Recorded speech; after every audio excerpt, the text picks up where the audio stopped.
Same, my bro. Big up Side on the raid, man. Big up, my brother. Me and him just going back and forth about a whole heap of stuff, Yeah, I was watching. I watched in for a bit of it. Like, I see half hour of it. You guys going back and forth about Newcastle and Man United, Amorim stuff. Talking about supporting Man United in '97. You would have sacked Fergie and all this. I was laughing, man. It's true though. I think a lot of people, they don't realize. Saeed is like, he doesn't like to say it, but he's definitely a flip flop. He don't like Saeed is a flip flop. He doesn't want to admit it, but I'll tell Saeed he's a flip flop, bro. Why? All the time, bro. Obviously, you started streaming a bit later on in the season, but bro, you don't remember the energy. These men at the start of the season last year, all going, oh, there's literally one shot. Bro, it's like legendary show because they're all arguing. You know what he does, the Mandem talk things, yeah. Got all the Man United fans. They're doing predictions for where they're gonna finish. Certain man are going, oh, I think we'll be in the top 5 race. Said's going, what? Top 5? You man are going mad. We're going to finish 3rd. We're going to finish 3rd. They're talking all like this, yeah? Talking about how they're going to be the best behind Arsenal. They thought they're going to finish above Liverpool. Let them not. They thought they're finishing above Liverpool. I don't remember all that. I don't remember all this. They were saying all of this. Now, I promise you, D, within 3 weeks, 3 games into the season, get the manager out of the club. Oh, no, we're shit. This team's rubbish. How did you say this 3 weeks ago and then now the team's rubbish all of a sudden? Like, Man United fans have been flip-flops. They've been flip-flops. So, no, for real, Saeed's just a part of all of them. Cassie's a flip-flop as well. They're all the same. They're all flip-flops. That's what I'm saying. I don't know. I feel like it's harder. It's because it's, you know what it is? It's easy to say it online, but it's a lot harder in real life, bro. Like, yeah. I don't know if people, like, if they play, you know, like us online, we can cuss guys as much as we want, but when you're playing football, it's a lot different to cussing these guys, you know what I'm saying? Or, you know what I mean? Like, obviously, Arteta's under heavy pressure, innit? Obviously, man knows that. Yeah, and everyone wants you to say, yeah, Arteta out, Arteta right. That's what everyone wants online, innit? Of course, that's what they want. But the facts are, finishing 2nd in the league is hard to sack a manager when he's competing for the title. You know what I'm saying? Like, you still think that the manager can still do a job. It's hard to say. It's hard to actually, if you're the owners, to say, oh yeah, let's get rid of this manager that's competing for the title. It's not an easy thing to do. So I don't know. It's one of them ones though, isn't it? Like, I think in a position of Arsenal, it's difficult because you're Arsenal. It's not something you've done. You guys didn't sack Wenger for however many years when he was on. He didn't win a trophy for 10 years, and there was never a problem. They never would have thought of sacking him. I'm not saying he deserved to be sacked or whatever, but even after he eventually got over the trophy drought, it was a case of he's still not performing.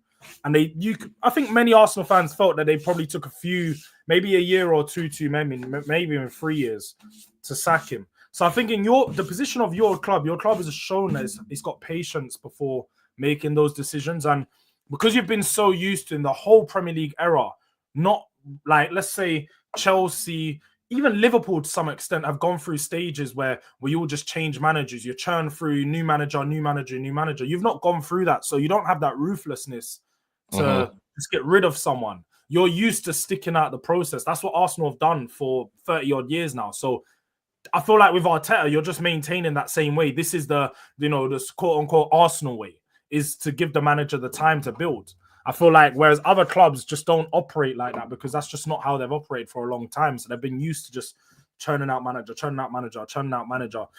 Liverpool went through a small stage of that, but even in general, they tend to give managers a lot more time than Chelsea, Tottenham, and some other teams would.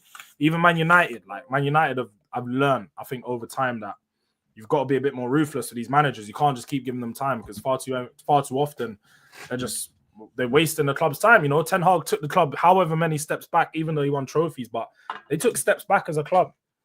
But that's what I'm saying. You got people like to spin the narrative. You got 2 narratives, isn't it? You got one narrative which is trophies. It's all about trophies, and you got the other narrative which is about building the club and moving forward. Yeah. It's 2 separate narratives. And won a trophy but moved Tottenham backwards. Ten Hag won trophies but moved the club backwards. Arteta hasn't won trophies but he's moving the club forwards. So it's about, like, and as an owner, you can say trophies, you want the trophies, of course you do, but you need the club to move forward. That's ideally what you want. When Wenger said top 4 is more important than winning the FA Cup and the League Cup, he wasn't lying. He was being serious because it really is more important than winning League Cup and the FA Cup. People say it's not, but if you're the owner of a football club, you need your top team to be in the Champions League. That's where you need to be. Whether you like it or not, you need to be there. Like, it's just as simple as that. Do you know what it is though? Don't you think, like, in some cases, because I'm thinking about back to when Tottenham had Pochettino, yeah, he took the club so many steps forward. Nobody can take anything away from him. Like, Tottenham went from a Europa League club or a top 6 competing top to a team that was competing for the league couple of years and definitely a solid top 4 side. So as much as you could take the steps forward in the footballing side of things, but he didn't win a trophy. Ultimately, when we look back on his time, and this is me in hindsight as well, I look back on the time as a failure. Because how could you be so close, but also so far from winning the trophy? Like, we were almost there, but you didn't get the job done. Not getting the job done is ultimately a failure. So even though, yeah, he's come second, yeah, he's come close, you're going to look back on his time in 10 years and be like, you know what? We just weren't good enough. Arteta wasn't good enough. The team, like, we had a good enough team, but Arteta was the reason why we didn't win the trophies. So if Arteta is the reason why we didn't win the trophies, why didn't we change the manager? Yeah, but that's you mean that's in 10 years time. In hindsight, yeah. That's how I think it. If he doesn't win a trophy, that's how it'll be viewed. Whereas in the moment, in the moment, it's being viewed as Arteta's taking us forward. He's continuing to take us forward. He's not doing nothing wrong. But ultimately, your club have higher aspirations. Your club is one of the biggest clubs in world football. So your aspirations have to be to appease to these fans, which is win trophies. Trophies is the only way to appease fans in football. Let's be real. Like, finishing second doesn't do much for any fans. Winning a trophy doesn't matter. Yeah. We just see what it's done for Chelsea. That Club World Cup is going to lift that fan base to a lot of them thinking they're ready to compete for the title now. We remember a few weeks ago when we was telling Chelsea fans, you've spent all this money, you have to compete. Most of them are going, no, we're not ready to compete. I guarantee you after winning this, they're going to tell you they feel like they're ready to compete. They've got the money now that they can go and reinvest further into the squad to actually push on to potentially do it. So the trophies is just what brings the fan base together and gives you that elevation that you need. But I agree. Yeah. I agree with that. I just feel like right now, in the mode that we're in, yeah, I feel like it's hard because, like you said, in hindsight, you're going to be looking at it like it would have been, if he doesn't win trophies, let's imagine it's a 10-year, 15-year period and he doesn't win trophies, it would have been a failure. You get it? It would have been a failure if he doesn't win trophies in that time. But unfortunately, we're not in hindsight yet. We're not 10, 15 years in the future yet. You know what I'm saying? That's the thing. So yeah, in 15 years, it will be looked at as a failure, but we're just not there yet. That's what it is. We're not there yet. So if we're not there yet, it's hard to judge it by what might happen in 10 years' time. You know what I'm saying? Because I don't know, man. I feel like if he wins one, I feel like he needs to win one to just shut this up now. I think it's time. It's time to shut this noise up, bro. Like, you know when he made it worse for himself? When he started celebrating those charity shields, bro. That's when he made it more embarrassing for himself because he hasn't won. Like, he's not doing it now, but he wants to talk about, but I've won charity shields and this. I've done. That is just embarrassing. Fans don't celebrate the charity shield. It's a glorified friendly, bro. No fans are celebrating that. Like, the trophies, what the fans celebrate, the trophies that matter. Not the trophies that you care about as a manager, bro. The fan base make football clubs. If the fans don't care about a trophy, ultimately, it doesn't matter. So a charity shield means nothing if the fans don't care about it. Is that true, though? For me, football's is made by the fans. That's how I think. I'm a fan in it, but obviously, from a pro point of view, you might think, yeah, you need the pros to play. But I look at it as football needs fans.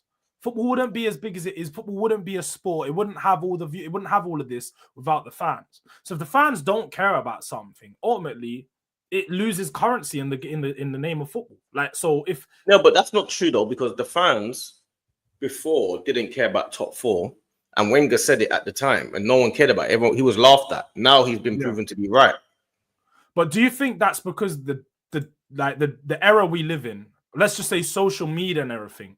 It allows you to focus on little mini things like top 4. Oh, what does top 4 mean for us? Oh, it means you get this amount of money. Oh, this amount of money leads to this. It leads to that. So it allows us as fans, because of the internet, everything allows us to research and actually find out what top 4 does for a club.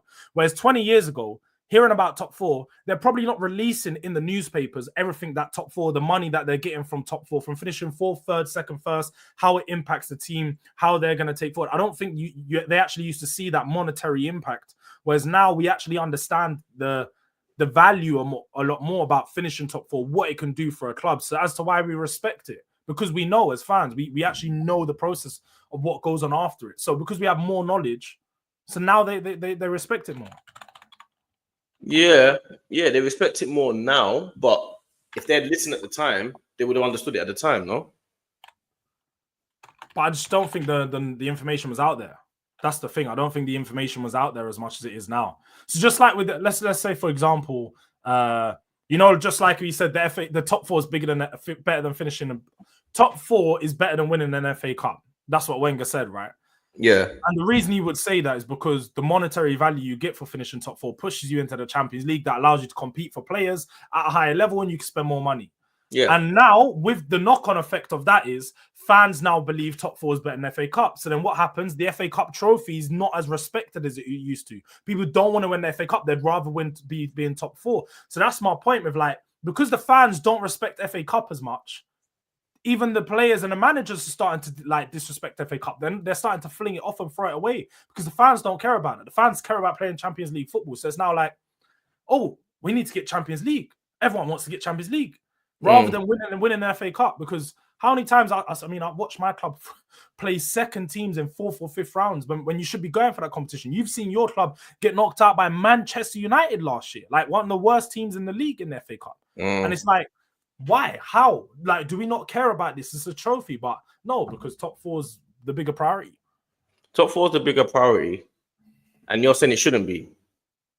I don't really have a problem whether it is or isn't. I think it's just, for me, trophies are the currency in it, and obviously with winning a trophy recently, you start to understand what a trophy does for you, man. Like the memories it brings, everything that it can do. So when I look back at it, I'm like, top four is nice. But I'm not going to, like, D, how many times do you finish top four as an Arsenal fan? Do you remember any years in particular, like, no, we clinched that fourth place finish, man? That was such, we got there by 2 points, 71 points. You're never going to talk about that, bro. But you'll talk about an FA Cup win. You'll talk about a time in 2014, 2015 when you won it 2 years in a row or whatever, or 16, 17, whenever the years were. But you'll talk about that. Even though you finished 7th and 8th in some of those seasons, or 5th and 6th, you're still going to talk about those years because they were special. I agree with that. I think trophies are, like I say, the be all and end all. I just feel like when it comes down to actual clubs, I feel like there's certain trophies that, because people like to say trophies are all equivalent, but they're not. And certain trophies have to be prioritized, because for you to be able to win the biggest trophies, because Arsenal fans will tell you they're not going to be happy with an FA Cup or Carabao Cup. That's what they'll tell you. They'll tell you that. If you say to them now, because I said to just now on Saeed's channel just now, big up Saeed for the raid 24/7, always my brother. I said to Saeed just now, he said, if Arteta has to win the league this year, and I said he has to win trophies, and he goes, no, he has to win the league. And I'm saying, how are you, a Man United fan, determining what Arteta has to win? Do you get it? Yeah. Arteta needs to win trophies, because if trophies are all similar and if trophies are the metric and trophies are the currency, then why are you devaluing a certain trophy if he wins it? Because otherwise, I'll do the same for Tottenham then and Chelsea. You've been devaluing trophies though. Now maybe you know. No, but that's my point. That's the whole point, isn't it? Devaluing the trophy is the whole point of what you shouldn't be doing. And I've learned that as well. Like you can devalue a trophy as much as you like, but you will just be creating issues for yourself, because other teams are winning these trophies and creating memories from these trophies. Look at Newcastle's parade. Look at your parade. Look at Crystal Palace's parade. I can devalue it as much as I like, but they're still enjoying their parade, you know. They're not bothered about whether I devalue it or not, me sitting over here online. They don't care. They know that they're going out to have a parade. They're not bothered about what D says online. You know what I'm saying? Facts. So, and that's how it's got to be. Like, and the thing is with Arteta is, like, I hear other fans saying he needs to win the league because ultimately he's been here for a long time. And if you looked at it from the start of his tenure to now, you would have said within 6 or 7 years, a league title would have been expected. But at the same time, he's not just going to jump from no trophy to a league. It doesn't really happen like that. Yeah, Arne Slot done it, but that team didn't do it. They've won plenty of trophies prior to that. This team at Arsenal hasn't won a trophy. Saka has. Nobody else outside of Saka was there for that win. So you're looking at this team as like they need to learn to win a trophy before they jump up and do. But Declan Rice has won. Declan Rice has won. Declan Rice, you could say, but I mean with the Arsenal team, that's what I mean. With Arsenal, they've not won the trophy. Okay, So yeah. like these players have won trophies elsewhere, but Arsenal they've not won a trophy. So the way they've got to see it is as a team, they've got to come together. I think the League Cup should be Arsenal's #1 focus this season. Get a League Cup. It happens during the. No, wait, listen. Hear me out. The League Cup, just like when Jose Mourinho came here, it's the trophy that you can win during the season, so you can get it out of the way, as well as still focus on winning the League and Champions League simultaneously, because it's not going to have too much of an impact. Whilst Arteta can get rid of the hoodoo, like, we don't win trophies. You get that done in the season. Don't forget parade. You just get that done, put it out of the way. We've won a League Cup, and then you go into the Champions League knockout rounds with that extra bit of sauce about, like, you're feeling that extra bit nice. Now Arteta can take, you'd be a bit more relaxed going into those games. So, I won a trophy now. I know what it's like to do this. Let me just be a bit calm. Let me not overthink things. Let me not do too much. Because he'll go into these games in the Champions League knockout round, overdo it, think too much, maybe make a change or two, maybe not do the right. He's not going to have that same bit of confidence that he'd have if he lifted that League Cup. So I think the League Cup, Arsenal should get that. That should be your main focus, is getting out of the way. It can't be. That League Cup. I'm not saying don't focus on the League and Champions League, focus on the League Cup. I mean, every League Cup game, make sure you're playing your first team to get it done. That's my point, is what I'm saying. Put a lot of focus into that. I think we're a bit too far gone down the line for that. I think personally, even if he wins Carabao Cup, I still think the section of the fan base will be like, yeah, but it's like 6 years and just won it and won Carabao Cup and won FA Cup. That's what it will be. That's what the narrative will be. The narrative won't be, yeah, we're finally winning trophies again. It won't be that. It will be, it took him 6 years to win the Carabao Cup. That's what it will be. It will be that at the end of the season if he wins nothing else, but during the season the fans aren't going to be talking like that. The fans, actually, I think a lot of fans will get off his back.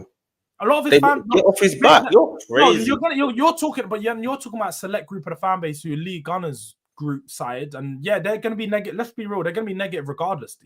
These fans are going to find a way to spin. It took him 7 years to win a league. Arne Slot done it in 1. Even if he wins the league title, that's what's going to come out. That's just negative. They're going to do that regardless. Definitely. So those fan base don't really like those fans. Cool, they represent the fan base, but they represent a minority. The fans that go to matches every day. This is what people think. Online, it may seem like the majority is Arteta out, but the people in the stadiums are Arteta in. I'm telling you that now. People that pay £100 for their ticket on a weekly basis, you think they're paying that to scream Arteta out? Nah, they're screaming. They're going there and they're supporting their manager who's been getting them second every other year. Whether those fans say that or not, there's going to be a lot of Arsenal fans saying he's won his first trophy now. This is going to push us on to second. But first trophy. Everyone keeps forgetting about the first one. I don't know why. Let's be real. We forget about the FA Cup because I'm not going to say it wasn't his team, because you can say that about Slot. Say it was his team, but it was so early into his tenure.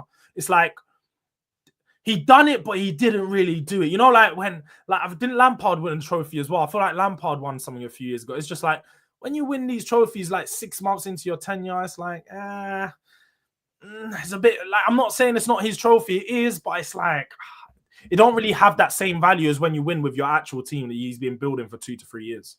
Yeah. So that's what I mean there. But what do you see it as then? So are you suggesting that he has to win a league, or is it an FA Cup a minimum? Like he's under. This is the most pressure he will probably be under at any club right now. Like the pressure that he's under now is probably what he should have been under anyway. The pressure that he's under right now, I think the FA Cup in the first 6 months helped him getting a bit of recognition and a bit of like, okay, you've got some credit in the bank, but that credit's run out. And I think like the pressure that he's under now is probably what you would be under at any club anyway. If he went to any top club, because I still think if he left, he'd go to a top club. But the pressure that he'd be under at a Man City or a Real Madrid is very different to what he's under now. Yeah. So the way we're acting like Arsenal isn't one of the biggest clubs in the world. We're one of the biggest clubs in the world. Like you need to be winning. Like Wenger didn't put us in the position that we're in now for you to be not winning leagues and not winning trophies, bro. We've got the highest FA Cup. We're the winners of the FA Cup. We've got the most FA Cup wins. We've got invincible records. We've got stuff like this. You need to be eclipsing Wenger, not matching him. You need to be, if you're gonna come as a manager and come here, and we got rid of Wenger because we feel like it was done. We need managers that are now going to be are going to go and do more than that, or potentially match that level of managerial. You know what I'm saying? That's what we need. And to do that, we need to go and win. You need to be winning Champions Leagues, or you need to be winning leagues and back to back. You need to be doing things that Wenger didn't do. Not saying you have to come there and be better than Wenger, because that's a major feat. But if you're going to be here for 6 years, 6, 7, 8 years, which is a long time, because Wenger was there for 20 odd years, you're nearly there for half of Wenger's career at Arsenal. Yeah, for real. This is nearly you're one of our you're a long-standing manager as well now. You're not a you know what I mean? You've been there for a while now, so you need to, in that time, you needed at least 2 Premier Leagues. Really, 1 minimum. Do you know what? There is a slight where you could give to him and say it's a different environment in the Premier League now than it was 20 years ago, where there was generally just Man United and Arsenal. I don't think there was. It was harder for Wenger. It was harder in a way, but I don't think there was as many teams competing for the league. It wasn't, but it was harder. Wenger came and don't you think the gap between, let's just say, the top 3 and the rest of the league was so much wider than it is now? Like, you had the top 2, 3, and then everyone else was just far behind. But in this day and age now, everyone can win it. There's so much more competition, everyone can win. But also back then, when Wenger came in and stuff like that, I think he did drastic changes. He started off with diet and stuff like that. They weren't allowed to have tomato ketchup. They weren't allowed to have mayonnaise. They weren't allowed to eat too much salt and sugar and stuff like that. That's what made our team super fit and get ready for. So he had to do things that no one even thought about and even heard of, in terms of training methods and diet and all stuff like that. So when it comes to now to Arteta, you've already got all that already in place. Wenger had to create that culture. Yeah. So for Wenger, what Wenger did will be far more. Even if Arteta wins a Champions League in this day and age, it will never be as serious as what Wenger was going through back then. Wenger was a pioneer, innit? So like, as part of being a pioneer, you're gonna have that, like, you were the first to do so and so. You're the first, and that's part of it, innit? Where Arteta doesn't have the privilege of being that guy, because the world of football is just so much more advanced now that anything you're trying to bring in has probably already been brought in before. Like, when Wenger's been innovative and he's doing these things, it's new, and if it isn't, it's like not that many people are doing it. Whereas now, I said, it's because of access to information, all of this stuff is out there, so it's harder to be innovative, don't you think? Like, it's way harder to try and think of something new, try to think of a way to be different for a club. Like, Arteta's tried it. He's been laughed at a lot of the times, you know, when you watch All or Nothing and he's doing this, let's fucking go, guys, and all of this whiteboard shit. You remember, he got clowned when he tried to be innovative last year, when he got the pickpockets to turn up at the dinner, taking the man them phones and keys and He got clowned for that shit, bro. Arteta gets clowned for when he's trying to do something different. Whereas Wenger was, you know. Yeah, but Wenger got clowned as well. As a genius. But they would call him a genius now. No, but not straight away. It was harder for Wenger than it is for Arteta. Don't get that twisted. Wenger had it far harder than what Arteta's got it. Like, no, facts. But it's like what you said before, though, in the Saeed stream when I was watching. You said, like, you're only insane until it doesn't, until it's banging. And then when it's banging, you're no longer insane. Like, everyone else is going to view you as insane. So right now, Arteta's insane for getting pickpockets to, you know, take out a man's thing at a dinner. But if he won the league, people would be like, you know what? That might have been the switch in mentality that the players needed. It's just because nothing happened that he looks like a dickhead. It's just because of that, innit? Like, yeah. But if he had gone after the Anfield thing where he played the Anfield music and the Never Walk Alone and then beat Liverpool 3-0, all of a sudden it's a genius. Now everyone wants to do it. If he had the pickpocket in and it becomes a genius. But you got to do crazy things to be a genius. This is what people don't understand. Like, you have to be. Genius is borderline madness. Do you know what I'm saying? Like, those guys that are geniuses, and this is a real thing. When they study their brain, they're borderline. It's borderline mental health. Yeah. That's what a genius is. So when these guys are talking about, yeah, he should do. You should do this and you should do that. I'm saying, listen, for Arteta and for people like Amarim that thinks he's the best in the world, Arteta, Pep, these guys are not. They're not the normal level of thinking. They're not the same level as everyone else. That's just thinking certain things. They don't think. Arteta doesn't think he can't win the league. He thinks he can win he thinks he's going for all 6 trophies next year and stuff like that. That's how he thinks. He's not thinking how we're thinking. Oh yeah, you're under pressure to win one league. One league. I'm about to win 5 in a row. What are you talking about? He's trying to beat Pep's record and stuff like that. Yeah. You know what I mean? To us, it's easy. It's banter. And it's like, Arteta is this and he's a joker and whatever. But I don't think you would realize how much of a maniac these guys are. These guys are the best in the world at what they are because they think completely different to everyone else. So you got to be mad to think how you think anyway. You have to be crazy. And like I said, Pep started off as mad. People thought Pep, when I remember the times when Pep was at the Barcelona B team and coming up to the Barcelona A team, maybe you guys are probably a bit younger, wouldn't remember. He was looked at like a maniac. Getting rid of Ronaldinho, getting rid of Eto'o, getting rid of those guys, Deco.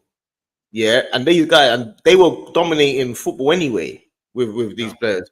Pep was looked at like, this guy is an idiot, bro. This guy is such a bring through, like, dropped all these man just to bring a young 17-year-old Messi through the team. You know that. But Messi was coming through with Rijkaard anyway. So Messi was coming through anyway. But what he did do though, he started bringing in the Busquetses and he started changing. Like their team was already good at football, but he changed it completely. Yeah, everyone thought he was mad. Like no one even knew Busquets was. He obviously the history tells you we know who he was because he was in the B team. But he was a centre back. He goes, I need him as a centre midfielder. People are like, what are you talking about? But you got Xavi there. What do you need Busquets for? You know what I'm saying? He brought all these guys through, and everyone. I remember at the time, Ronaldinho. You're getting rid of one of the greatest players of all time, phasing Ronaldinho out and Deco, Eto'o, and then look what happens. He created the greatest team of all time. So all of a sudden, now Pep's a genius. But he had to do something that we've never seen before to be a genius. You can't be a genius by doing the same thing that everyone else is doing. You're not going to be a genius. You're just going to be the normal guy. No, fact. To be a genius, you have to do genius things. You have to be willing to do what other people aren't. That's exactly what it is. You have to be willing to do what other people aren't. You have to be willing to put your neck on the line. You have to be willing to say what other people want, and that's what it's all about, really. That is really what it's all about. You have to, bro. You have to. When I'm online now, I have to say what I actually believe, because a lot of these people online, they have never played football or they've never managed a team or never managed a team. They don't have no coaching badges. I have all 3 of those, the experiences. You know what I'm saying? So when they say it's so easy to be like, yeah, but we should do this and do that, I will take you with me to go and manage my cousin's football team for a day. I've got no problem doing that, because then you can have some experience to understand your plan doesn't always go to plan today. Like, you think you're playing against PSG, Arteta's playing against PSG away from home. All of a sudden, what do you think is going to happen? All of a sudden, he's thinking, oh, they outplayed us last game, completely outplayed us. Like, no, we didn't have part A where 2 goals down or whatever, 1 goal down. Maybe long throws is the only way I can skip that whole press. But then he gets clowned. If it had worked, he'd be a genius. Yeah. But then he gets clowned online because he's trying something new. You get it? But if you was managing, you might have to try something new as well. Don't think that you don't have to try new things to be, because Luis Enrique is also a brilliant manager as well. You think he's just sitting there letting you work it out, and he's not trying to work you out? This is chess. These guys have got to figure it out. You got to work it out. But everyone online just thinks, yeah, but he's not won. He has to win, bro. There's 20 teams in the league all trying to win. There's only one winner. There's only one winner. But when I'm saying that, the chat's going, oh, what crazy. I'm thinking, bro, are you lot thick or what? There's only one winner every year. Only one person can win the league, Slot is in there. Klopp was there. Guardiola was there. Arteta's there. Amarim, who's regarded as one of the best managers around the world, is there. You got Maresca's there, who's another version of Pep and Arteta. Like, these guys are all trying to work it out, bro. They're all trying to work it out. They're all trying to figure it out. So, and man would just say, yeah, get rid of Arteta and get a better manager. We don't even know who a better manager is because everyone's trying to be the best. Who when you say a better manager, who are you casting as a better manager? Ancelotti? He will get worked out. Oh, go and get who? Maresca? Because we didn't know Maresca was this good until he comes. He has to prove it, innit? I mean, obviously, he worked with Arteta. So if you guys are willing to take the punt on Arteta, it makes sense why someone would be willing to take the punt of Maresca. The same thing would be happening with Maresca. If Maresca's not winning the league, it'll be the same thing. Oh, yeah, but he's not won the league. Why are you getting a manager that's not proven winner? There's no proven winners. What proven winner are you talking about? The proven winners are all outdated. Who you talk? Ancelotti, Mourinho. What proven winners are you talking about? In another league? Emery's a proven winner.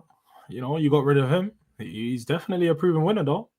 That's what I'm saying. In another league, in another competition. That's what I'm saying. Proven winger in the Premier League and a proven winger in Europe is two different things.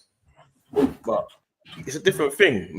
People want manager. They just want a manager that they think is better than Arteta. So they'll be like, "Oh yeah, go and get Inzaghi." You know what I'm saying? That's what they will say. Inzaghi lost 5-0. He is a proven winner. He's a proven winner. He's a proven winner in Italy. Yeah. But like, he's not a proven winger in England. Yeah, you are right. You are right. But again, at the same time, like, you're not like to get a proven winner in England is always going to be tough because how many managers move in between clubs in England, it's just not very often. That's the point I'm making. That's the point I'm making. If you've already won in England, you don't go and move to another club in England. It's very rare. Like, you don't win a league at one team in England and move to another team in England. It just doesn't happen. Obviously, Jose Mourinho has done it. But away from Mourinho, which other managers have done that? Won a league with one club and then go manage another one in the league. No, but Conte managed Chelsea and then came to Tottenham. Yeah, Conte and Mourinho. That's it. But again, they're both managers that just managed Chelsea and Tottenham. Conte, cool. Conte is a proven winner. Just facts. Like, he's a winner. Like, if Arsenal went and got Conte, I don't think anyone would be mad. Apart from the fact that he's managed Tottenham. They would be mad. Chelsea. They would because be he mad. managed Tottenham and Chelsea. But away from that, they'd be mad because they'll start saying things like, "Oh, he's a defensive manager." They would be mad. Trust me. It starts off with wanting to win, and then once you win, it starts off with what your style of play. Because Mourinho is not regarded the greatest manager of all time because he's a defensive manager. Everyone wants to win until your football's boring. No, but you say that, but it's only like, I can tell you for free, I've seen some of the best attacking football at Tottenham under Mourinho and Conte. People will try and tell you they're defensive managers, but when it comes to attacking patterns of play, they probably have the best, one of the best. They're not as fluid as some teams like, Pep Guardiola's teams are because he's constantly on the front foot. When you look at how a Conte team will break down the team, he will do pass into the transition goal. Same as Mourinho. His teams do the exact same, play out from the back, transition the ball quickly, gone, goal. So, like, even when people call these defensive managers, yeah, they're defensive because they're defensive first. But what is Arteta? Arteta's not defensive manager, but he's a pragmatic manager. But with Mourinho again and Conte, they only last a year and a half, 2 years. Sometimes that's what you need to win. This is fast food. This is McDonald's and KFC food. But Conte only needs that. We've seen that with Napoli. He's just gone to Napoli. He won a trophy there within his first year. I'm pretty sure. I know, but when you hire these managers, best believe that you need to be thinking about the next manager already. Yeah. This is you buy McDonald's today, but you need to think about what you're going to eat tomorrow. You didn't cook for the week. Do you know what I'm saying? If you're cooking rice and chicken at home, you might cook for 2-3 days. You buy McDonald's today. You're not buying McDonald's for tomorrow. Today, it's already stale. So that's the problem. You have to go and buy it, or you have to think about Conte. You have to think about a manager in 2 years. Most teams don't want to have to focus on getting managers every 2 years or every year. They don't want to do that. Why do you think Chelsea decided to go with because Chelsea already exercised all their rights from hiring all these managers from all of the guys? Why do you think they decided to go? Let's go and find a Graham Potter. Didn't work. It didn't work, but they went and got another version in Maresca. Maresca's is better than Potter though, because no, am I right? No, they didn't get another version. They went the Arsenal route and they got a Pep descendant. That's all they done. Is they no, thought, but I'm saying when I say another Guardiola version, I don't mean another version of a same type of manager. I mean another version of a manager that it's not proven. Yeah, I know, a project manager. I get what you mean by that, but Yeah. even with that, they've gone to a manager who has some type of pedigree because he worked at Man City for however many years. He ain't got no pedigree. They view that as a pedigree because he's worked with Guardiola. So they're like, so he can bring what we've seen this change that's happened to Arsenal working under Arteta, who was worked with Pep. Oh, you class it as working with Arsenal, yeah? What? Or you class it as working under Arteta? Because you just said Chelsea have seen this change that's worked for Arsenal. So you class it as it's worked for Arsenal? No, like the development has worked, but it doesn't mean you're successful. But you okay. I'm just making sure. No, I don't know why you're trying to do mind games, because this has been a very. I can do the mind game conversation about Arteta. We're not doing a mind game conversation. No, I'm actually being serious. Yeah, and in the serious conversation, what do we acknowledge earlier? We both agreed that you guys have taken step forwards as a club, but you're not being successful as a club. Yeah, I'm agreeing with that. Yeah. So if Chelsea, they were in a position where they want to take steps forward, similar to Tottenham right now. I don't think Spurs, especially with us just winning the trophy, we're not like, how do we next be successful? We're looking at other teams. We're like, how can we take steps forward in the development of our team and as our squad and as a club move forward to get back into that top four? Chelsea looked at what Arsenal done, gave Arteta time, and it worked with the project they went with. Obviously, Chelsea have done a similar thing. They've just invested way more money into the project to speed it up. So they've basically got like false saves like everywhere. So, like any time a player doesn't work out, they've got another player coming through. They're not relying on Reece Nelson to bang or be their backup for 3 years. They've got a new backup every single year once they find out that the backup's not good enough. So they got rid of Madueke because he wasn't good enough. Straight up. 2 years in and out, bang. Like, he's just not good enough. They don't wait around for that. So that's where Chelsea have the little bit of an advantage. And that's why Enzo, his process may be quicker. Now, I'm not saying Enzo is going to win a league or nothing, but if he does eventually get to that level, and his process will be quicker, because at Chelsea, they're churning it out a lot. They're moving faster. They're making things happen. They're not waiting around. And that's why I think the way that Chelsea's run as a club, as much as we're rivals, and sometimes I think we laugh at them because they don't do things necessarily the right way. Mm-hmm. They're actually one of the best run clubs in England. They actually are. The way that they run their clubs. One of the most successful, definitely.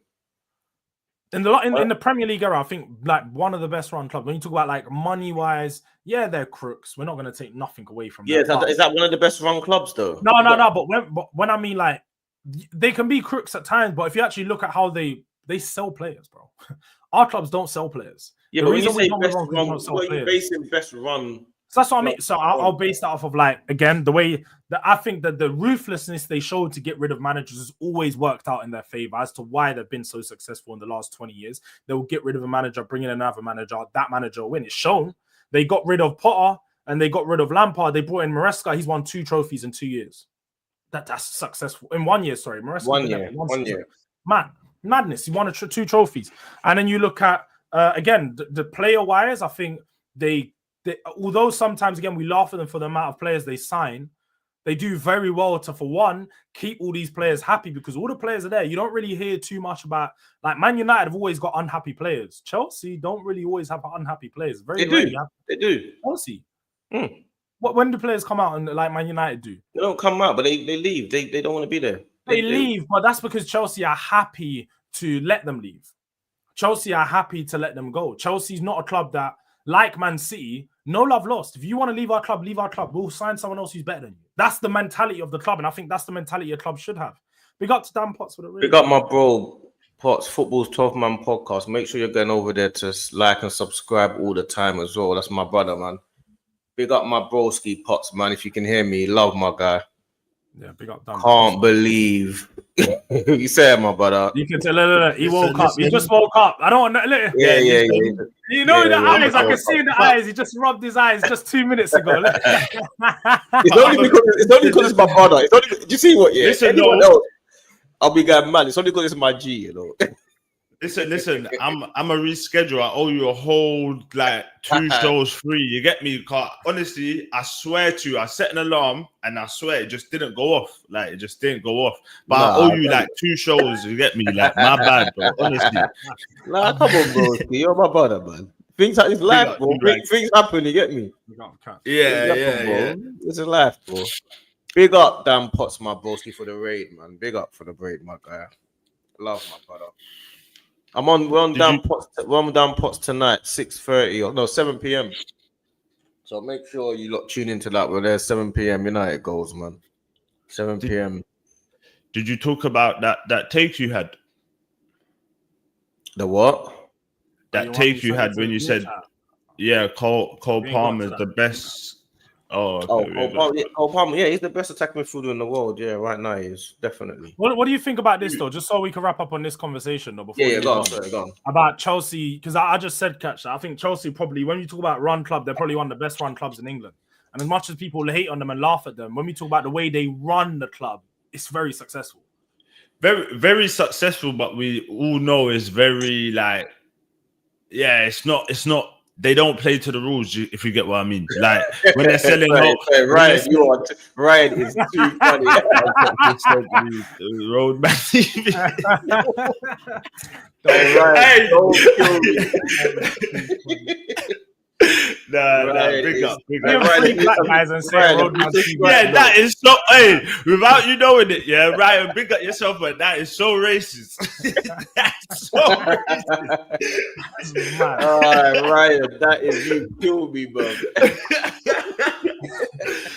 Yeah, no. Hey, Ryan, are you subscribed though? That's the main question, bro. Go on. What did you say? Go on. Yeah, with the Chelsea thing, for me, it's more like raw. We know the end all be all is about trophies. We hear that, and you got to get your trophies however you get them, innit? But we know, when they say, "Oh, raw," when you look at yourself in the mirror at night, can you sit there and go, "Raw, I done this clip"? No, Chelsea, we know every time they do something, it's either raw, they ain't got money, so they're selling hotels, and like, bro, when have you known a club to sell their own hotels just to make like the ends meet? And I've never heard of it. This is what I'm saying. They know every loophole there is because that's just how they operate. So for me, big up Chelsea and that, but I wouldn't want to be them. Like You know what it is as well. Yeah, everyone always wants the rags to riches story, innit? So yeah. You see what we have, yeah. Arsenal and these clubs, yeah. These clubs have worked their socks off to get to where they've got to, innit? Yeah. Yeah. Cool. So it's quite hard, yeah, for Chelsea and these other teams to overtake them unless they invest in these clubs in the money. Yeah, that's the first thing. The second thing is though, Chelsea have. What they're doing, they've done a lot of stuff to try and start sending money and make money and doing what they got to do. You've got to do what you got to do, but sometimes there's a way. I'm always gonna rate the guy that had the rags to riches story more than the guy that started off with a bit of money in his bank account from his parents, but was able to still get there. You get it? Like, yeah, but also isn't the guy with the rags to riches story also has to know a lot of the loopholes. Chelsea found out they had the rags to riches before. They had the loopholes. They had to find that shit out. And I don't think, like, us as clubs, we're jealous a lot of the times that they know the loopholes and our clubs ain't using them. Because why aren't our clubs using them? And these man dickheads, bro. Like, use the loopholes, bro. Like, that's listen, it's one of them, George. You see, if we're doing it, I'm calm. But you see, when everyone else is doing it, I'm hating because it's like, bro, why are you man cheating? If we're not cheating, I'm allowed to hate. Do you get what I'm saying? So that's where it comes into it. But for me, Chelsea, big them up, man. Like, on beating PSG. For me, I feel like PSG were like, people are telling me that cup is like a big cup. Yeah, the Club World Cup. Is it a major? Like, I need to know. I think it is now. I think it's a major now. Yeah, I think so. Do you know what? It's one of those ones. I think so. Like, I think the Club World Cup is major. I think so. Yeah, it has to be. Let's be real, Cats. If we're gonna rub it out because it's Chelsea, but if PSG won it, we'd be saying it's a big trophy. I'll be real. That's the honest. I'm being honest. Wait, are we calling the Club World Cup a major? Are we letting Chelsea? Bro, listen. I don't think it's the same level as champs and Prem, but it's up there. Like it is. Would you put it above the FA Cup? Yeah, it's definitely well above that. It's basically a major then. It's a major. The FA, it's in between like Premier League champs, and then I'll say Club World Cup. Bro, let me tell you, I'm gonna say something mad here. Premier Yeah, League champs, Club I'm World gonna say Cup. something mad. You see the next one? I think that'll be bigger than the champs. Yeah, but I feel like they've made it like this. Like where I swear to you, yeah, because you know me, I'm an overthinker. I was chatting to my cousins and all that, yeah, and I'm like to him before the thing started. I said, "You're gonna see a couple mad results, yeah." Car it sells like, oh my god, Flamingo beat such a like. It's just to sell it. Do you know what I'm saying? And the way that every 4 years though. Yeah, but the way how much money was in it? I swear it was like 120 million they won or 31. That's a lot of money, bro. Nah, bro. The money makes it big because the Saudi man them are funding the whole tournament. That's what I'm saying. But that's what's gonna make it. That's just like when the Saudi man are doing them Fatal Fury fights and just throwing up bare money to do a mad card with all these fighters. But it's not. It still doesn't beat the classic cards that were built. Like I hear you. Actually have that like the heritage behind it. I hear you, but then afterwards, yeah, you see now that it's worth so much bread to win this cup now. Now it's gonna be a thing where people are gonna take it so serious because they know how much bread is behind it. I don't think it's gonna be taken serious because of like, oh yeah, we want to win this cup. No, it's because you've been 130 M's plus whatever it is. Bro, people are gonna lock in straight away because they want that for their transfer. Do you get it? Yeah, so I think it's more. It's tax free as well. Oh, okay. Yeah. See, I think it's tax. This is not dodgy. This is not tax free. 100 mil. Nah, this is not. Hey, and it's so mad. Chelsea win it. Like, come on, let's just out of everyone to win it. They deserve it, though, man. Chelsea win it. Let me do this super chat. Hey, big up Ryan, man. 100 million plus winnings with pro rules is a major. It's definitely a major, and I'm saying by the next one, every 4 years, it's gonna be bigger than the Champions League, bro. Because you can only be good in the Champions League to get in it. You can only be good in the Champions League to get in it. It's like this is not every year tournament. You either got to win the Champions League or you got to have a higher coefficient. But next year, in the 4 years' time, it will be. We would have a better understanding of the teams that should be in it. Because you see, this one just gone. We just felt like Liverpool should be there, Arsenal should be there. That's how we felt. Felt like that. You felt like that. No. Let's have it right, D. This tournament's been building up for 3 or 4 years. This has been in the making. No, but Liverpool. The fact that Chelsea won in 2021, you don't like that Chelsea are in it. No. Let's have it right, D. Arsenal have no right to be in the competition when you've done nothing in Europe. You've done nothing in the last 4 years. No, you're wrong. You're wrong, though. This season was the first year you've gone to semi-finals in 20 years, bro. No, but Liverpool. You guys should be in a Club World Cup. No, but Liverpool, yeah, I've been the best team in the league, yeah. And now what I'm saying is, it felt like they should be in it. We all felt like Liverpool should be in it. You felt like that again. I felt like they shouldn't because again, Liverpool have only been good this year. The years before, they haven't. They won the Champions League in the last few years. What are you talking about? They weren't good last. They weren't good last year. No, they won the Champions League. Like when 4 years ago. 2019 when they beat Tottenham, right? That was the last time they won it. Was it? Bro, they won it. No, they got to the final. They lost to Real Madrid. So wait. They won it 6 years ago. Let's clarify. Six. That's before Chelsea won it after them. So you're talking about this. So you know there's no consistency. Were they in the final? Were they in the final though? Were they in the final? Chelsea won it in 21. Them I won it in 2019. But they were in the final. They lost to Real Madrid in the final. You don't get coefficients for being participations, my bro. You do. So wait, Tottenham should have been in it then?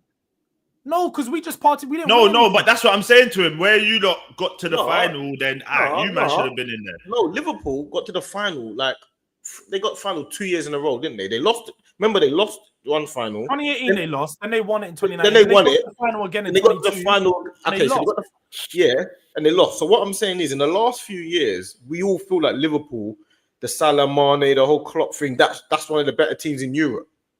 We all feel like that in the last few years. But the proof in the pudding is that Chelsea won it and Man City won it in the last few years. So those two teams are the teams that actually represent England in the European level because they're the teams whose name was written on the trophy. Whether we like their names are written on the trophy in the last 3 years. When they were thinking of making this tournament, in the last 3 years, who's won this? Oh, Chelsea have, City have, not Liverpool. Liverpool got to the final. That's cool. That's nice. But I'm trying to figure out what I thought Liverpool was clear that Liverpool won the best teams in Europe over the last few years. It's obvious. No. They get to the latter stages almost every year. Because they even this year they won the league format of the Champions League. And then they got knocked out in, was it quarters? We got further than Liverpool, but Liverpool probably had a more Aston Villa, bruv. How did they have a more impressive? After no, I'm confused. I'll be around. Yeah. No, but what I'm saying is Liverpool in the Champions League, yeah, they were slaughtering everyone, and then we got through because we beat Real Madrid and we did that, yeah. But Liverpool were cruising through. They were beating everyone. Everyone knew that Liverpool were the team to beat in the Champions League. Liverpool were the team to beat. But it was only when they played PSG, like someone of the winners. Yeah, but beforehand they didn't play no one that was really of the level of PSG. As soon as they played PSG, they beat Real Madrid. Yeah, but Real Madrid ain't been playing like that. That's my point. Do you get what I'm saying? It was the whole notion of Real Madrid are gonna turn up in the knockout stages because they always do. That was the whole like narrative. Do you get what I'm saying? So for me, Liverpool were playing good, but yeah, PSG were just that much better, man. But for me, Liverpool shouldn't have been in it. No way. No, not yet, because it don't make sense, innit? You gotta go from how the thing's set.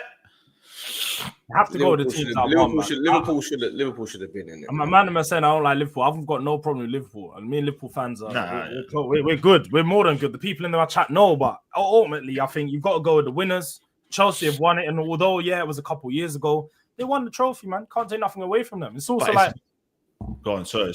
No, that's it. Go on. It's mad how Chelsea seem to get in all like anytime there's a first time to win something, and it's like it's mad how they're just there, bro. Involved. They're just there, all the time, just in the way, just around. Move, man. You know what it is again.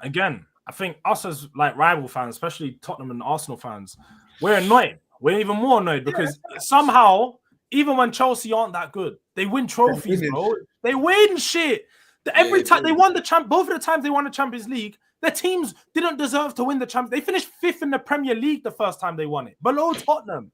But they won the Champions League. The second time they won it, their team wasn't that good, but they won the Champions League. This is just what Chelsea do. Like they don't need to be that good, but they win stuff somehow. It's a mentality thing, and that's why I tell you the club runs itself to be successful because the mentality in the club is we need to win. I hear you, but I think it's more like a circumstance thing where PSG just won champs. I feel like they're not on the beach, but you know what I'm saying, innit? You've just won champs. The Prem's just about to. I mean, the new season is just about to start. You're not trying to get injured for the new season. For me, when I saw them man lining up and getting ready, Chelsea looked like they were playing a final. PSG just looked like, all right, it's another game. Like, we're going to play another game. If we win, we win. You get me? But big up Chelsea every time, innit? But yeah, now they've completed the set. It's good. It's just another bit of gibberish them man could talk. That's it. No, I hear you. I'm going to... Do you want to talk quickly? Do you want to talk about the take you done quickly? Cole Palmer. Yeah, he's the best. Cole Palmer's the... But wait. In the world, yeah, definitely. So hold on. In that video, I remember, if I remember right, you said, Wirtz he's better than Wirtz. Wirtz needs to do more. Mm-hmm. So you're telling me Wirtz is going to whole season unbeaten. Palmer's won what? Club World Cup, the biggest trophy in the world. What?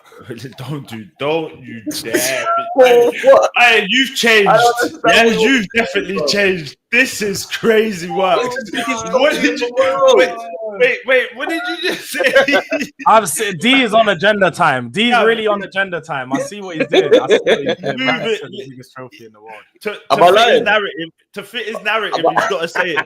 Anyway, listen, bro, for saying that my man. Still, you're an idiot. But for saying my man has to do more is crazy. When Wirtz is won the Bundesliga all the way unbeaten. Yeah. This little World Cup puts the club World Cup. Not this little World Cup. Cole Palmer's putting up Frank Lampard numbers, bro. in the last 2 years. Palmer was asleep this season. Did he even play? And he's still got 14 goals or something like that. And how many of them were pens, bro? Let's have it right. 2. So you got 12 goals. Those are the numbers you were gunning down Sesko for. Only last show. No, he's a midfielder. Yeah, but I'm just saying, if you hey, George, allow me. Let me get my narrative off. Yeah, listen, you were gunning down my man for the 12. 12 is not a mad number. Like we're not looking at 12 goals and going, raw. You've had a mad season, especially from the season he had last season. You can't tell me 12 goals is a good season. Saka was injured, 3 months? And I think Saka got around 12 or something. You can't be playing the whole 38 games and you're telling me 12 goals is a good season. I'm not hearing that, to be honest. Where is he gone? You got to answer for your crimes. How you mean? Where is he gone? Sorry. Go back to I'm waiting. I'm ready. What were you saying? No, I'm just saying that you telling me from what Cole Palmer done last season, yeah? He's had his trajectory. He's dropped off. So how could you say now Wait. Let me ask you one more question. Last season, was you saying he's the best cam in the world? I was saying he's top 3. Top 3, but so now he's had a worse season, but now it makes him the top because he's won the Club World Cup. Because he did it against the best team in the world. It's not because he won the Club World Cup. It's because he did it. He did it against the best teams. Like he was doing it against. You got to remember, this guy. He got 2 goals and an assist against PSG. The only reason why they beat PSG was because how ice cold he was. If we had that ice cold against PSG when we had those chances, we would have won the game. But do you think I don't even want to say cold farm. I said you got ice cold. but listen, so you're telling me, yeah, you think that Chelsea would have done the same thing? I'm just saying it how it is. I don't think PSG turned up. This was big, bro. Bro, come on, they've just won champs, bro. We know that PSG is a club that have got bread upon bread. They don't need. Obviously, everyone needs a little 100 and something M's, yeah, but they don't need it. Do you get what I'm saying? Because their structure will still run. So for me, I don't think that PSG come there to be like, we need to win this final. You know what I'm saying? For me, it was more of a final for Chelsea. So when you're going off the narrative, PSG wanted to win that. You don't think so? Nah, they wanted to win that badly. They wanted to win that badly, man. It was a big match for them, bro. You know what? If they had won that, yeah, and then won the Super Cup, that would have been the first time I've seen anything like that before. Yeah, to be fair, they was on the brink of potentially having they were going to do something unprecedented that people might have never seen before. The Club World Cup, they even won the Nations League. Some of their players, the Club World Cup, the Champions League, and the Super Cup, bro. That is different level of winning. I hear it. It would have been different, but they wanted to win this. But that was their best game, bro. They wanted to win that badly. But didn't Chelsea wanted to win it more? Innit? That's my point. Chelsea wanted that cup. We've done it all. You know what I'm saying? Chelsea wanted that. That's my point. But like this guy said at the end, the end game reaction says it all. They would. That's exactly what I was gonna say. The fact that you saw that Enrique, but let's have it right, catch though. Yeah, Luis Enrique, we've never seen him act like this. Like that, Luis Enrique is usually one of the calmest managers on the sideline. Doesn't even get out of character. He goes mad sometimes with tactics and stuff, but usually calm. Usually calm. He doesn't go with these little interactions with managers. For him to go and want to slap a player in his face, grab his throat, he was burning, bro. You know he was burning at that loss. The fact that he got 3-0 licks after dishing out 5 in the Champions League. Have some shame, bro. He knew himself that he was hurting. He tried. They wanted that. Listen, I hear you. You see, as a manager, I'm going to want more because I'm the manager. Do you get it? I'm going to want to win everything. I'm going to want to go down as PSG's best ever manager. So if he wins that, then he wins the Super. It looks mad. So for him, I get that. But he might be, you don't know. He could be a man that's raw. I'm pissed because you lot ain't performed the way I know you could perform. Do you get what I'm saying? That could be the whole notion of it as well. Like, he ain't going to go mad at his players because I got to be here with them next season. I'm going to take my anger out on someone else. You know what I'm saying? So I feel like, man, I don't know if but he wanted to win it, though. He did. That's what I'm saying. Obviously him, because it makes him the best ever in PSG. Do you get it? But as a player, I don't think they was up for it, saying, "Yeah, we got to go win this cup." Man, they wanted that, man. They wanted that. Maybe they did. What has showed you that they didn't want it though? Why have you just come up with these conclusions though? Because they lost 3-0. What does that mean? They got beat. This is Chelsea, bro. Like, are we really acting like Chelsea are gonna come? So next year in Champions League, Chelsea are gonna do stuff. No problem, bro. That's the notion. That's the notion I'm getting off this. Then, bro, their title challenge. This is better for us because their title challenge. What did you just say, bro? You just. Oh Chelsea my title. Remember this, please. Chelsea title challenges. Yeah? Say nothing. Say nothing. I'm the hater, though. Remember that, yeah? I'm the hater. You don't think Chelsea can challenge for the title? No. What are you talking about? Where do you think they're gonna fit? Where do you think they can? Bro, it's another top four. It's another top 4 run. What are we talking about? What are we talking about? You're going mad. Okay. So last season we didn't challenge, right? Because obviously we dropped off too late. So I'm saying a proper challenge. Should we have like a forfeit or something? Let's make, because this is your show. Let's have a forfeit for the show. Make it more spicy. You know what I'm saying? End of the season, someone's got to come over and do something. Let's. Why do you think though that Chelsea can't challenge though? Bro, because I just don't. Can we just clarify though for D? Yeah, when you say Chelsea are challenging, is it a case of you think they should challenge or you actually think they will challenge? Because I don't know whether you're doing the thing of they have to challenge, like you've said about Arteta, or you actually think they're gonna. No, but do I think that they're gonna challenge this year? I think they've got as good as much of a chance as. Hey, no. That's why I asked the question. That's why I asked the question. He's right. He hasn't even convinced himself yet. He's just saying it because it sounds nice. I'm just saying it because it sounds like Chelsea are going to challenge this season. Yeah. I get your point, but you don't believe that. What we've got to do though is say, what do we class as a challenge? Let's do it that way. That's my point. That's my point. So for me, Arsenal last year, we didn't challenge. That weren't a challenge. You've got to be, I don't know, maybe 6 points off to have a challenge for me. Like 6 points could be the biggest gap. Do you know what I'm saying? When it gets to like 9, 12, yeah, you're just there, innit? You're not really challenging. If you're, come the end of the season, you're 6 to 5 points behind, you've challenged. That's just how I see it, innit? What about you, George? I think Chelsea are ready. I think Chelsea are ready to challenge, but like they've won the Club World Cup. They won the Euro Conference League. Their manager's ready now. They're ready to challenge, bro. I hear ready to challenge, but ready to challenge, and they're gonna challenge. I think they need to be winning every week now. I think they need to be winning every week. Listen. Hey, he's been over there too much. It's crazy. It's changed. But anyway, listen. Are they going to challenge, bro? Yeah, I think so. Yeah. Can you just drop the thing? Their team's complete. It's complete. No, I agree that Chelsea have to challenge. The pressure needs to be on them to challenge. Yeah. But whether I actually think they're going to challenge is two different things. I don't think they will. But I think that the pressure needs to be on, like you've said, the pressure needs to be on Arteta to win the league. The pressure needs to be on Chelsea to at least challenge for the league, because if they just finish fourth again, like Chelsea need to take a step forward this year. If they finish fourth again, then they've stagnated, and everyone's got onto Arsenal for stagnating for however many years.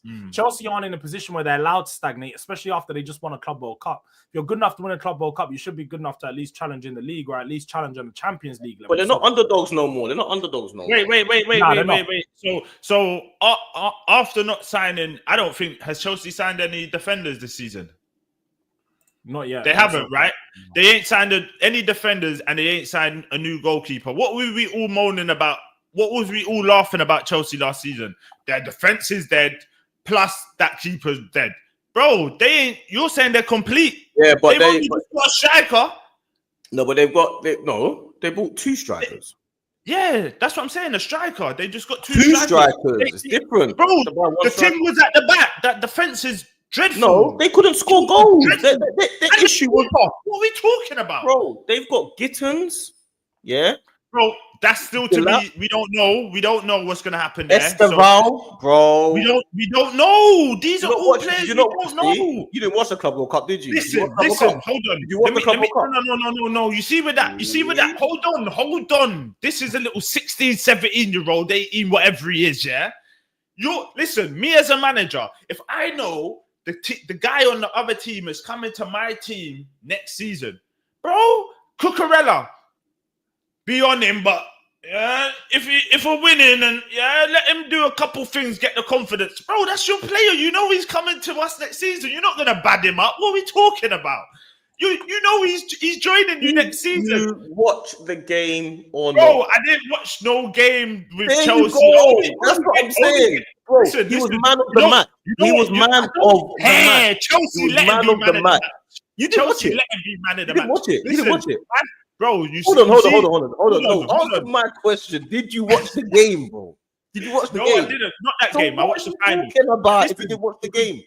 Okay. So hold on. So you're telling me of one game you could that's the first game you've watched on my man, right? Yeah, right or wrong? Yeah, first game, whole game, yeah. So okay. That's the first game you've ever watched of him. You're telling me of one game you could tell that this guy is gonna be something. Is that what you're telling me? That's not what I'm saying. I'm saying what they've done. They've sold Madueke and because they've got Esteval and Gittins. That's an upgrade. That's what I'm saying. How is it an upgrade when you don't know them? You're going off what people say. No, you're going off what people are saying, bro. You don't know them better. You don't. So one game again. Hold on. One game is made you say, okay, he's definitely better than Madueke. He's definitely Madueke is better than Kudos. No, don't lie. Don't do that. Now you're lying. Don't let George. George, he's lying again, bro. You said Madueke is close. You said it's close. I said it's close. And I said, blood. But wait. I said Kudos is better. Yes or no? Just about, you said. No. Don't do that. Did I say Kudos is better? Yes or no? You said slightly. But he's still better, right? Kudos is miles away. So what I'm saying is, you're a Jedi. You love what I'm saying is SB, always remixing. No, it's not remixing. You're not focusing. What I said to you is this, yeah. I said to you very simply, they bought Esteval and they bought Gittins, yeah. You're the only person that thinks that's not an upgrade on Madueke. No, because I haven't seen them. It's the whole. They have. Other people have because you ain't seen. Don't mean no one else has. And because what they've done in the Bundesliga doesn't mean it's going to correlate to when they come into the Premier League, bro. That is my point. Right. You've seen them do what they've done in Bundesliga. We've seen Sancho go from over there and come here, look dog shit. We've seen Werner go over there, do madness and come over here and look dog shit. So when I'm saying, all right, cool. You've got the sample size of what they've done in Bundesliga. That's over there, bro. The Premier League's a different animal. When they come over here, then we will judge them. I don't want to hear, my man got... You can say something about Gyökeres then. And facts, we don't know until we actually comes to the Prem. We don't know. Obviously, we could go off of every single player that comes. No, okay. Why you putting? Hold on. Why did you say that Vert's done all this stuff then with Cole Palmer when Vert didn't do it in the Prem? Why are you not doing the same for Vert and Palmer? Because he's done a madness over there. Hold on. Because hey, listen. Listen. We know, every season. Every season, let me talk. Listen, every season, Bayern Munich win it. We know that. So for Leverkusen to go on an unbeaten run through the whole season, that's a madness. We know that's a madness. So there's nothing here. What's he done? What's Cole Palmer done? What's he done? Won a Club World Cup. That's it. What do you mean? That's it. Bro, Cole Palmer had the one good season. Second season, he fell off a cliff. What are we talking about? You're going mad. Do you know what it is, Catch? I'm hearing you. Hold on. Hey, George, hold on, George. Okay, in the YouTube space, weren't the narrative raw? Cole Palmer went from this to... Everyone was gunning Cole Palmer last season. What are we talking about? Because of the standards he set. What? That is my point. He didn't do nowhere near the same. Because of his own standards. Yeah. And the way Chelsea still scored 15 goals. It don't matter. You see when people like you and Chelsea fans are saying he's the best in the world. 15 goals is not cutting it, bro. Who scored 15 goals? What attacking midfielder do you know that scored 15 goals? Bro, I can't lie. Do you know why D's making a good point? What attacking midfielders you know scored 15 goals? Let's be real. Listen, and there's no. Name them. Don't listen. Don't tell me. Listen. Name them. Name an attacking midfielder that scored 15 goals. Because you're saying that's not best in the world. So name one. All right. How many assists did he get? No, don't. No. How many assists did he get? How many assists did he get? How many assists did he get? Let me check. The assists are relevant because they're attacking midfielders. It could be goals or assists. So just do GA. Assists are relevant. Yeah. So that's what I'm going to put into both. So you don't want to answer the question then? No. I just want to make it make sense. What was his whole GA? All right. Well, some people in the chat are saying 14. Some are saying 9. Pick which one you want because both of them are mad. So pick which one you want. So he got 15 goals and 8 assists. No, why you got 8? Why you got 8? Because I'm reading it right here, bro. What are we talking about? 15 goals and 9 assists. 15 goals and 8 assists. What are we talking about, bro? Oh, you can't even see my things. 37 games, 15 goals, 8 assists, yeah? Okay.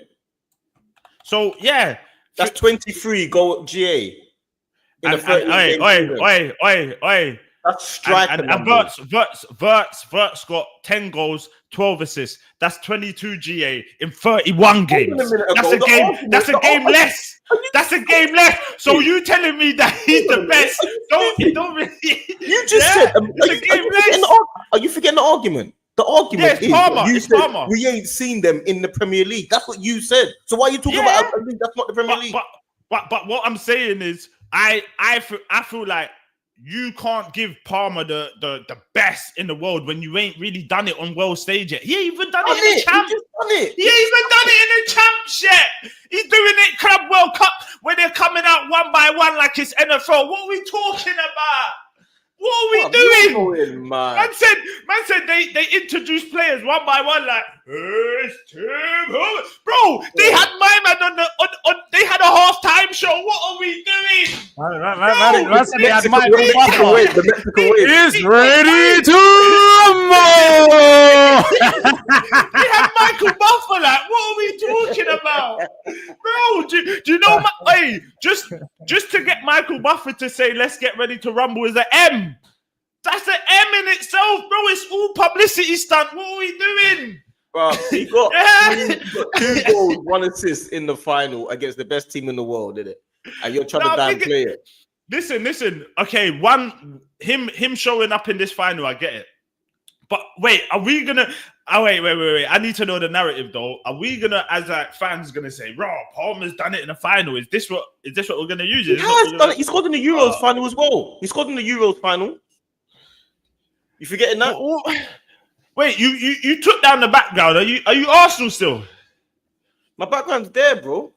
I need to see it, Kai. It's not. Yeah, okay. It's mad, Kai. You've changed, you know, Kai. Well, he's better than Odegaard, bro. Great. That's an obvious shout. It's obvious. Yeah, it's an obvious shout. Wait. As an attacking midfielder, Palmer's clear of him. I'm better than Odegaard. And the reason why is because I don't rate Odegaard like that. As an attacking midfielder, Odegaard needs other players.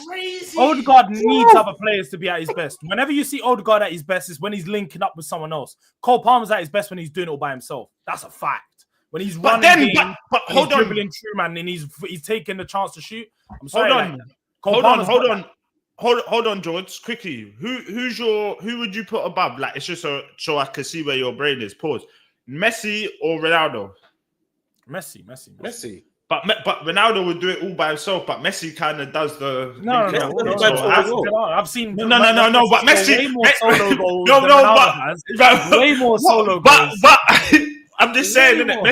Messi's kind of the unselfish one. Ronaldo's the selfish one. Hold on. What attacking midfielder in the league is better than Cole Palmer? Bro, you can't give him the best title yet. He ain't done it in the Premier League. In the Premier League, what attacking midfield is better than Cole Palmer in the Premier League? Do you know why it's tough though, D? Or let's be honest. Let's have an honest conversation. It's tough because he has only had 2 years. So with some players like, let's say, Odegaard or even a Foden, because Foden, the first season when Palmer had his bad year, Foden did win Player of the Year. People are forgetting that. But Foden was an absolute bad boy. Foden's been around in the Premier League 7 years. 7 years been at the top of his game. So now people are going to say Cole Palmer's better than Foden. But when you look at the, what's on the stat sheet or what's on the, what have you done for me?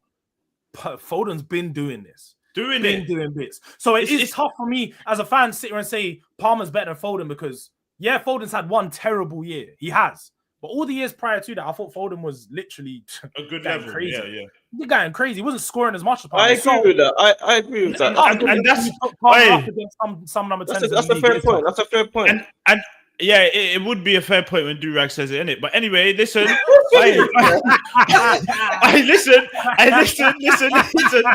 Listen. Not one of mine been fair, but hear what? I'm still gonna run with it. But listen, what's wrong with you, bro? Listen. You can't put, for me, there just needs to be a bit more until you say the best. Like, he needs to do maybe 1 or 2 more years, and then I'll have that conversation. That's what I'm saying. So that's what I'm saying. What attacking midfielders are grouped in that class then? Yeah, like George said, you got the Fodens, you got the. I still put Odegaard up there. Bruno's up there. You can't say not Bruno. Bruno's better than. Bruno's been doing more than what Odegaard's doing. I just don't like the way he plays football, but yeah, I'm gonna put Bruno in there. Madison, would you say? We're not going to put him in there, innit? We're not going to put him in there. No chance. I'm just answering the question. It's a bad question. It's a bad question, though. It's a bad question. Yes. See, look. None of my takes are good. But anyway, no, you got good takes. You got good takes. You got good takes. You got Odegaard. You got Foden. You got Palmer in the Premier League, and then who else would you have? Would you have Alistair? Would you put? He plays as the 8, but I don't know. McAllister, bro. Allow me, bro. Yeah. You can't not say Dean would be going mad if you didn't include McAllister. yeah. McAllister. And would you say that's probably it, innit? Yeah. Just no one of like the. Yeah. That's say Odegaard, Bruno, Palmer, Foden, Bernardo Silva, them type of guys. You know what I'm saying? Oh yeah, my bad. I forgot out Silva. No, Bernardo Silva's not there anymore. He used to be. He's not. He fell off, man. He's fell off. Like Kulusevski might even be started. No. You're going. I think he needs another couple years. Yeah. He does. But what I would say is Odegaard is probably not in the same bracket right now as Bruno and Palmer. No, but I don't like the bro. He's not in there anymore. That one season that he had is not good. But how does that one season pop down the whole? Palmer's one season. He's still got 15 goals and 9 assists. That's his bad season. That's a bad Palmer. People keep saying bad. He didn't have a bad. He had a bad couple of months. Yeah. He had January, February, March, maybe April, like a couple bad months. That's what I'd say. 3 or 4 months. Like he was levels the first 6 months. He was going crazy first 3 or 4 months. I should say. Sorry. Wow. Palmer's bad season. To compensate, do you know what? It's going to be good for this season because then you actually get now Wirtz and Cherky are here. People have like me and you. Oh yeah, Cherky. Up how good Cherky is. Cherky's a problem. How good is Cherky going to be? I don't know him every single week. He's a problem. He's a problem. I don't know him. I'm not going to say he's going to bang or he's not. I don't know him. I remember I've heard of him, like but I don't know him. When Ndombele come to us, man, he was very similar to Cherky. Very similar players. The way they move, the laziness. The level of technical ability, but it's that work rate. You can't, like in the Premier League, you can't beat work rate. Like you have to work hard to stay at a certain level. You can't just walk around the pitch and that. This ain't 2013, 2012. You can't do that. Cherky's not going to get away with that anymore. And plus, I don't think Pep's going to let him get away with it. You get subbed off for Marmoush in a heartbeat or Reinders or whatever it is. Man. You're losing your top good. Now, do you know what's happening? I'm not losing my top good status. What's happening is you lot are starting to know me more because you see me more often. So you're starting. He's been tired of being called Digal, so he's just gone all the way out the other way, bro. Yeah, I've seen the transition slowly. I've seen it. No, you haven't. Me and Saeed just had a massive debate just a minute ago, bro. Yeah, but I've started to. You know what it is? It's wherever he is. It's like he knows. He's like a Pokemon now. He knows how to evolve. He's learned the game. He's learned the game. He knows how to play the game now. To get. You bad man. Henry Gustuvo, big up Henry. I know I'm speaking facts, but this man, Palmer's the best player, best attacking foot in the world, bro. But again, there's probably only like two 10s now. Odegaard don't play 10. Yeah, he don't really play 10, but he's an attacking midfielder, isn't he? Yeah. I would. Would you swap Palmer for Odegaard? For the way we play, nah. Because because Palmer's all about like himself. Like George said, it's more himself. He gets it and does something. Where Arsenal's are like we kind of do the whole link up, the 1-2s. You know what I'm saying? So I would swap in immediately. You're going off of Palmer's scoring 15 goals. Palmer's scoring goals, bro. You got to remember, bro. Man said Catch needs time out. Man would take Palmer like a heartbeat. This is what I mean. There is no loyalty, bro. Man said 1 season, you're done. You're put down. Bro, wouldn't you even put like, because you guys are potentially talking about getting Eze? Wouldn't most Arsenal fans start Eze over Odegaard in a heartbeat? Yeah, they would. No, they would. Won't, man. You gotta wait for it to slip. I'm an Arsenal fan. I'm giving Odegaard another chance next season. Just because you have one bad season. You are, but you got to remember, Odegaard's our captain. You don't have, when we haven't won the league for 3 years, we've been so close. You don't actually have time to have that type of season, unfortunately. You never see. Yeah, no, I hear you. The best player. He's our captain. This is not a player that is like a substandard player. This is our main man. He's meant to be our main guy. We don't have time to have a season like he had. Do you get it? And if he has another season like this type of season that he's gonna have now, he has. I don't know. He has to be like astronomical levels to get the ratings back. Nah, we just got to win. As long as he takes us to silverware, it's all forgotten about. Bro, do you have faith that he will take us to, if we had Palmer, we would have won the league. Oh, bro, stop that narrative, bro. Please, bro. What are you twerking for these, man, bro? Man won a Club World Cup and now you're just twerking. We would have won the league in the last few years. We would have won the league if we had Palmer, bro. Nah. It don't work out like that, bro.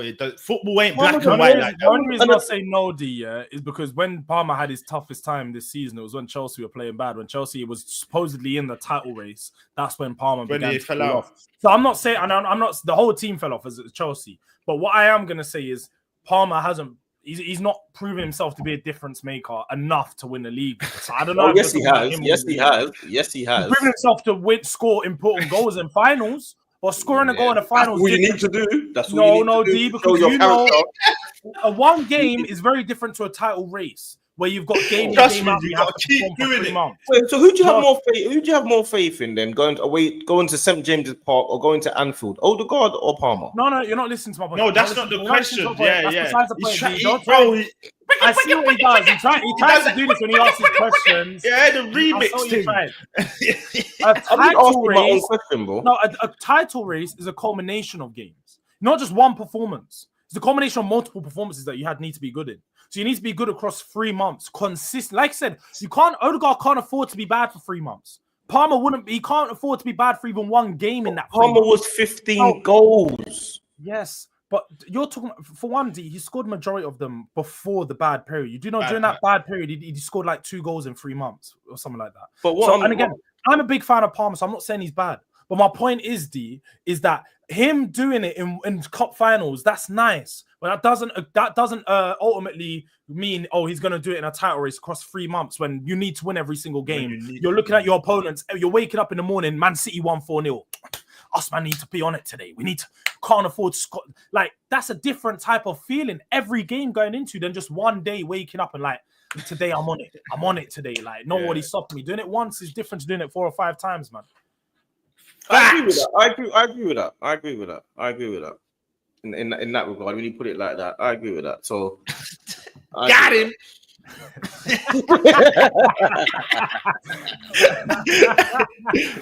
Big up. I agree with that. I agree with that. I'm not gonna deny that, man.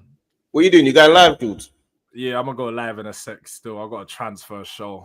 Transfer show. Oh, we say you don't. Hey. You don't want man to crash. You don't want man to crash. You gonna do a solo thing, yeah? Alright, cool. No. I've got to assume it's with Sava. I'll do a Tuesday 1 p.m. show with Sava. Oh, you don't want man on it? Cool. I'm good. I'm good. Anyway, hey, I'm good. Hey, but listen, hey George, what's going on with my man though? Who? The Gibbs White. Gibbs White. You're going to talk about? Wait. Actually, don't talk about here because I'll talk about briefly now. Because obviously, now when I go over there, I'm gonna have like all the sources up and shit. I'll actually do proper research. Okay, yeah. For now, what I've seen is that I've seen some reports saying he's not at training today. Some people are saying he is at training today. Some people are saying the move's going to get pushed ahead in 24 48 hours. Some people are saying there's no time limit. It could just be delayed and Forest ain't letting him go. So I can't even lie. At this moment, the deal's up in the air, innit? The deal could be off. It may be on. I think what's going to end up happening is Spurs are going to have to renegotiate the deal. Spurs, if they really want him, they're going to say, all right, look, we'll pay you 65, 66, and we'll give you it across the multiple years. Otherwise, not the Forest are going to say, pay us 60 million tomorrow. If you want him, release clause, pay it up. So what is the problem here? Are they saying that you've tapped him up, like you've spoke to someone knowing his release clause or something like that? Yeah. So apparently his release clause was in a non-disclosure agreement. It had an NDA attached to it, and he obviously known no this, one could know. Yeah. Nobody would have known about it. But with release clauses, they're not like 60 million pounds and it activates. It's like 60 million, 300,000, 50 pounds, and 49 pence. It's something so minute and specific. What they're saying is Spurs knew the exact amount or in and around the exact amount to offer to trigger that, rather than how did you know? How did we know? How did you know? When Man City came in for him, they inquired, it was 80 million. How do Spurs know that they could pay 20 million pound underneath and trigger something and get him instantly? So then they're like, maybe Spurs have been tapping him up for months, finding the information out. It's going to be a whole long case. Spurs may not get him. You're doing a Chelsea. You're doing a Chelsea then. We're doing a scumbag. Doing a scumbag. We're loopholing, bro. Loopholing. Hey, I respect it. There's a way to win. Gunnar Art said you criminals. Criminals. I catch this guy like, listen, in the title. This guy live on boxing. In the title. No, listen. Listen, I'll be doing it. I'm giving up. I catch this, man. Even the chat start to realize that you're not going live, man. Hold on. No. Let me show man a little satin just to Look. Hold on. The Glock deal, look. I got the thumbnail ready. Wait. Can you see it? Hold on. Not really. See, when the Glock deal lands, that's when I'm going live. Chill out, man. Look, ready. My thumbnail Glock. Yeah, we're ready. Soon as that lands, that's the first live. Yeah, no one can. Yeah. Chat to me nice now. They see these face. Yeah, we're going live. Chill out. We're there. Yeah. Nice. We're there. It'll have to be set up though, innit? Hey, got thumbnail. Yeah, got thumbnail. Hey,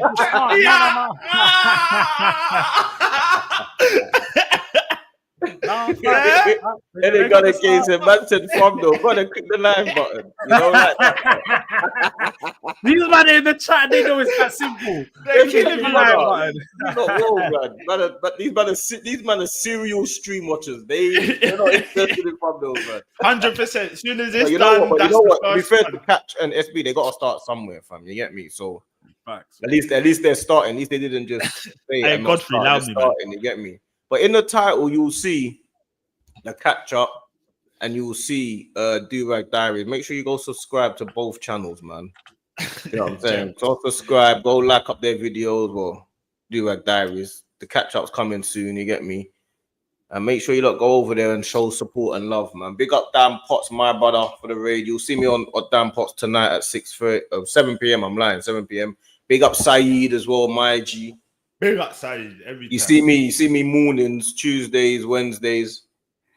Meant to be Thursdays, but I play paddle on that Thursday, so can't do Thursdays. But when me and Shady got our little show in the morning and that, and then normally after that show, you will see me and Jules do a live after that at 11:15 Tuesdays and Wednesdays. But if catches about Tuesdays and Wednesdays, you just jump on. You get me? And then no, I'm there. Listen, my bad for today. Honestly, my bad. Come on, Broski, man. This is life, isn't it? Life is life. Sometimes you get me. Dean's doing well as well. People, if you don't know about Dean, my cousin Dean, he's doing well. So I had a missed call from him yesterday. Yesterday morning, I was like, "Yo, what, man?" I spoke to the guy for over a week. You get me? So. I think you lot should have like a show of like it's after like he comes out on the right end. I think there should be a show. Yeah, we was gonna, man. What these? I didn't know the extent of it. Do you get it? Yeah. But when we actually rapped, I was like, yeah, that is mad. So I feel like there should be, because that was crazy. Big up Dean. Hey, smash. Big up Dean every time, man. Trust me. But I'm gonna send it over to Durag Diaries. In the link in the title, you will see both channels, Catch Up and Durag Diaries. Go like, go subscribe, man. Yeah, we're gonna subscribe to the videos. You get me? And then this is gonna go to Durag Diaries now. He's got a show with Sava. So go raid it up, man. FamZone TV raid. You know the pattern. FamZone TV raid. I say Aki and Saltfish. Let's see if Sava knows what that is. You need to have a thing for your. Shall we confuse Sava for a bit? Shall we confuse Sava for a bit? He's gonna go. What's it? Actually, swordfish. Shall we confuse Sava? What should we do for Sava? What should we confuse him with? Callaloo raid.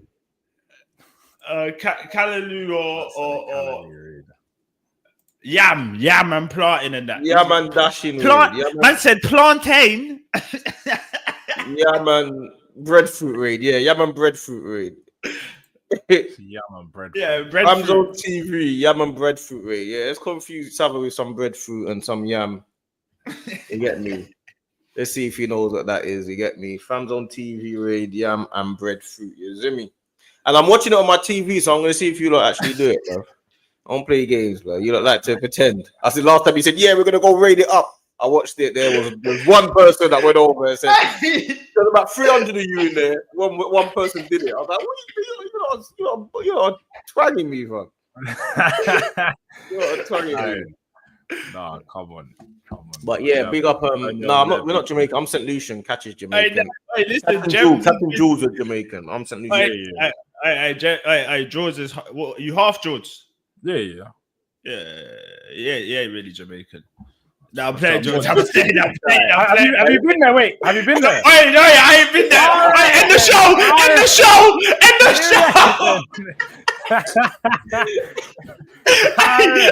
show. Done. Hey, make sure you click that bit out. Hey, man, the real yard, man. Yeah, God, man. Chill out. Hey, this is going over to Bandit. Yeah, so go show him some love, man. I'm gonna watch it anyway. Still.